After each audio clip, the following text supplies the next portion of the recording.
Good afternoon guys. ഇന്ന് മറ്റൊരു പുതിയ വിഷയമായിട്ടാണ് ഞാൻ വന്നിരിക്കുന്നത്. നമ്മുടെ സ്കൂളുകളൊക്കെ ഇപ്പം ഓണാവധിക്ക് അടച്ചിരിക്കുകയാണല്ലോ. സ്കൂള്, കോളേജ്, വിദ്യാഭ്യാസ സ്ഥാപനങ്ങളൊക്കെ അടച്ചിരിക്കുകയാണല്ലോ.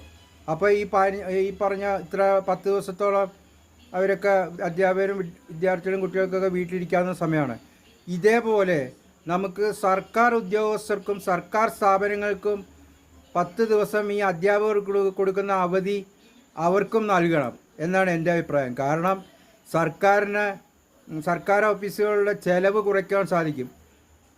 ജീപ്പ് ഓടിക്കുന്ന ഡീസൽ ലാഭം, സർക്കാർ ഓഫീസുകളുടെ ദൈനംദിന ചിലവുകൾ, ഇതൊക്കെ കണക്കിലെടുക്കുമ്പോൾ കോടിക്കണക്കിന് രൂപ 10 ദിവസം കൊണ്ട് സർക്കാരിന് ലാഭിക്കാൻ കഴിയും.